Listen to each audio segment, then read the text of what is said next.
अस्सलामुअलैकुम वरहमतुल्लाहि वबरकातहू। फाइनली काफ़ी टाइम बाद ये वीडियो एक गेम पर होने वाली है जो है असासिन क्रीड मिराज। इस पर मैं काफ़ी टाइम पहले ही वीडियो अपलोड करना चाह रहा था लेकिन ऐसा नहीं हो पाया। तो सबसे पहले यूबीसॉफ्ट, भाई यूबीसॉफ्ट ने ये कैसे कर दिया मुझे समझ में नहीं आ रहा। आप जानते हो कि यूबीसॉफ्ट के ज़्यादातर गेम सैटनिस्ट लोगों के लिए होते हैं, लेकिन ये वाहिद ऐसा गेम है जो मुसलमानों के लिए बनाया गया है। अब ऐसा हुआ क्यों तो मैं आपको बताता हूँ। असल में असासिन क्रीड वलहल्ला जब लॉन्च हुआ था, जो वो गेम पूरा पेगन के ऊपर है, मसलन ओडिन, थोर वगैरह, क्योंकि उसमें वाइकिंग की स्टोरी थी, तो गेम भी उसी पर बेस्ड था। स्टोरी 9th सेंचुरी की थी। उसमें एक कैरेक्टर को इंट्रोड्यूस किया गया, बासिम, जो एक असासिन होता है और वो नॉर्वे आता है अपने मोटिव के लिए। तो असासिन क्रीड मिराज वो इसी बासिम के ऊपर है, बट ये बासिम और वो बासिम में बहुत फर्क है। असल में मिराज वलहल्ला का DLC होने वाला था, पर बाद में इसको फुल गेम बना दिया गया। AC वलहल्ला को यूबीसॉफ्ट मॉन्ट्रियल ने बनाया था जो कनाडा में है, जबकि मिराज को यूबीसॉफ्ट बोर्डो ने बनाया जो फ्रांस में है। और ये सबसे छोटी यूबीसॉफ्ट की कंपनी है जिसमें लगभग 400 ही एम्प्लॉइज हैं। यूबीसॉफ्ट बोर्डो को 2017 में बनाया गया। इन्होंने अभी किसी बड़े गेम पर काम नहीं किया था। मिराज इनके लिए पहला और बड़ा प्रोजेक्ट था। मेन यूबीसॉफ्ट के लिए ये छोटा हो सकता है, लेकिन बोर्डो के लिए बहुत ही बड़ा प्रोजेक्ट था कि चलो कम से कम कोई गेम तो मिला।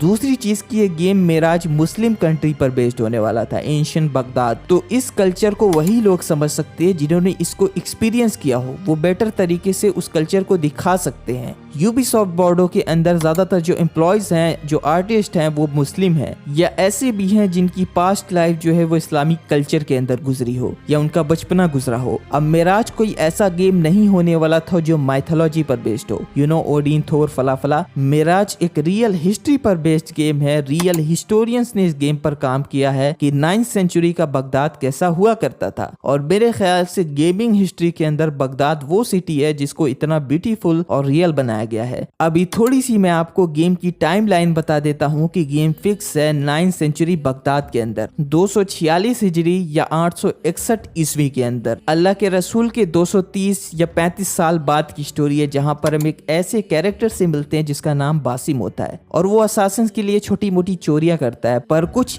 एंशिएंट सिविलाइजेशन के आर्टिफैक्ट जिसके पीछे बड़े लोग होते हैं, वो पैसे वाले लोग होते हैं। और एक बात मैं आपको बता दूं कि उस वक्त बगदाद के अंदर बहुत ज्यादा करप्शन बढ़ चुका था, बट इस गेम के अंदर ये दिखाया गया है कि वो बड़े लोग अब बगदाद को करप्ट कर रहे हैं। सो सारे खलीफा भी डर की वजह से उनके अंडर काम कर रहे हैं, वो बड़े लोग, वो पैसे वाले लोग। खैर, उसी एंशिएंट आर्टिफैक्ट को चोरी करते हुए बासिम से गलती से अब्बासिद खलीफा अल मुतवक्किल का कत्ल हो जाता है। अल मुतवक्किल एक जफर इब्ने मोहम्मद, जो 861 ईस्वी के अंदर अब्बासिया हुकूमत के 10वें खलीफा थे। इनके बारे में लोगों की अलग अलग राय है। कुछ कहते हैं कि ये अच्छे इंसान नहीं थे, ये शराबी थे और एक जालिम हुक्मरान थे। कुछ के मुताबिक ये अच्छे हुक्मरान थे जिन्होंने अहमद इब्ने हंबल, जो फिका के चौथे इमाम हैं, उनको कैद से रिहा करवाया था। अल मुतवक्किल अपने बाद अपने बड़े बेटे को खलीफा बनाने वाले थे, लेकिन बाद में उन्होंने अपने छोटे बेटे अल मुअत्तस के बारे में सोचा कि उसको क्यों ना खलीफा बना दिया जाए। तो इसी वजह से जो बड़ा बेटा था अल मुंतसिर, उसने तुर्की सोल्जर के साथ मिलकर अपने ही फादर का कत्ल करवा दिया, जिसके बाद बगदाद के अंदर बिल्कुल तबाही सी मच गई, एक सिविल वार छिड़ गया।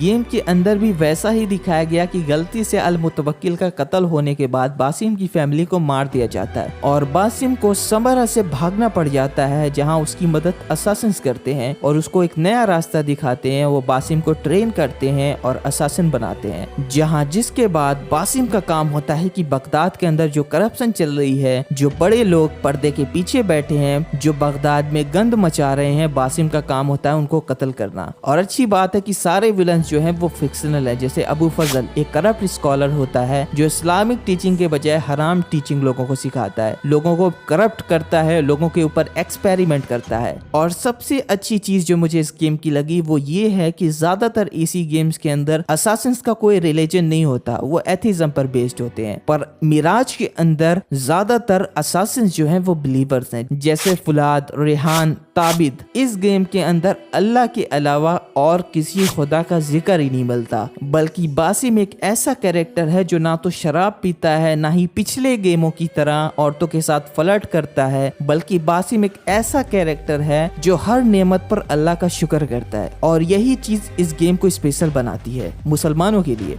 दूसरा जो फेमस कैरेक्टर है इस गेम के अंदर वो है अली इब्ने मोहम्मद, जो साहिब जंज या जंज रेवेलियन का लीडर था। असल में उस टाइम पर साउथ अफ्रीका से गुलामों को मिडल ईस्ट लाया जाता और उनको बेचा जाता, तो अली इब्ने मोहम्मद ने इस चीज के खिलाफ आवाज उठाई थी। एंड गेम के अंदर भी जंज रेबेलियन की स्टार्टिंग को हम देखते हैं, जो सबसे बेस्ट सीन था, अरबिक में तो और बेटर।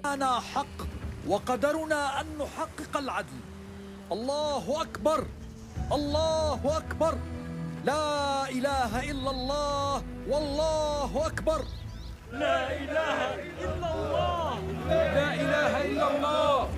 बात करी जाए बगदाद की तो इट इज़ वेरी ब्यूटीफुल, जहाँ बड़े बड़े स्कॉलर्स हैं जैसे बनु मूसा ब्रदर्स, जो 9th सेंचुरी के एस्ट्रोनॉमी, जियोमेट्री, मैथमेटिक्स, टेक्नोलॉजी इन सब के बादशाह थे। Also al Khwarizmi, the father of algebra. बहुत सारे साइंटिस्ट आपको देखने को मिलेंगे, बहुत सारे स्कॉलर्स। ये उन लोगों के मुंह पर तमाचा है जो मुसलमानों को सिर्फ मदरसा छाप समझते हैं। इस गेम के अंदर हाउस ऑफ विजडम भी है, जिसको अरबी में बैतल हिकमा कहते हैं। इसके फाउंडर हारून अल राशिद थे, 5वें अब्बासी खलीफा। हाउस ऑफ विजडम इसको दुनिया की लार्जेस्ट लाइब्रेरी मानी जाती थी उस वक्त, जहां बड़े बड़े स्कॉलर्स की मेहनत मौजूद थी। कोई मसला, दीनी मसला होता तो यहीं पर सारे स्कॉलर जमा होते और एक दूसरे से राय मशवरा करते। मैं जिस चीज के लिए एक्साइटेड था वो थे इमाम अल तबरी। मेरे ख्याल से मुसलमानों ने इनका नाम जरूर सुना होगा। ये स्कॉलर भी थे, हिस्टोरियन भी थे, मुहद्दिस भी थे। ये भी उस टाइम पर मौजूद थे जब सिविल वॉर छिड़ा। उस वक्त ये बिल्कुल जवान थे, तो मुझे भी लगा शायद गेम में उनको दिखा दे, पर नहीं दिखाया गया, मे बी रिस्पेक्ट की वजह से। पर एक मिशन के दौरान जिनमें कई बुक्स को ढूंढना होता है, उसमें आपको एक अल-तबरी की बुक भी ढूंढनी पड़ती है। So this was good. इसके अलावा भी बहुत सारी चीजें। अजान का सिस्टम है कि जब भी अजान होगी, तो मैंने ये आर्टिकल पढ़ा था कि जब भी अजान होगी तो बैकग्राउंड में जो म्यूजिक चलेगा वो अपने आप बंद हो जाएगा। याद रखें कि ये यूबीसॉफ्ट का छोटा प्रोजेक्ट था, जो कि अच्छी बात है कि मॉन्ट्रियल के हाथ नहीं लगा ये गेम, वरना इस गेम का बेड़ा गर्क कर देते वो लोग, बिल्कुल शैतानी चीजों से भर देते। छोटा प्रोजेक्ट था, इसीलिए इतना इस्लामिक बनाया गया। और ये पहला और आखिरी गेम हो सकता है जिसको मुसलमानों के लिए बनाया गया हो, क्योंकि फ्यूचर में तो वही सैटानिक गेम आएंगे यूबीसॉफ्ट के, जिसमें शैतानी टीचिंग्स होंगी जैसे पहले आते थे। ये मेरे ख्याल से पहला और आखिरी गेम है। तो बिल्कुल जो कोई भी इस गेम को खेलना चाहते हैं, बिल्कुल खुलकर खेलें। और इसमें कोडेक्स का सिस्टम है, मतलब आप जहां पर भी कोडेक्स को कलेक्ट करोगे तो आपको उस जगह की पूरी हिस्ट्री बताई जाएगी, हज के बारे में, नमाज के बारे में, ये सारी चीजें उसमें आपको पढ़ने को मिलेंगी। तो ये भी एक अच्छा फीचर बनाया है मिराज में। खैर, तो आप क्या सोचते हो, आपकी क्या राय है, क्या चीजें आपको पसंद आई, क्या चीजें आपको बुरी लगी, आप मुझे कमेंट करके जरूर बताएं। और इस वीडियो को लाइक करें, वीडियो को शेयर करें, चैनल को जरूर से सब्सक्राइब कर लें, नोटिफिकेशन बेल को ऑल पर सेट कर लें। इंशाअल्लाह ताला मैं आपसे मिलूंगा फिर एक नई वीडियो में। अपना और बड़ों का ख्याल रखें। अल्लाह हाफिज।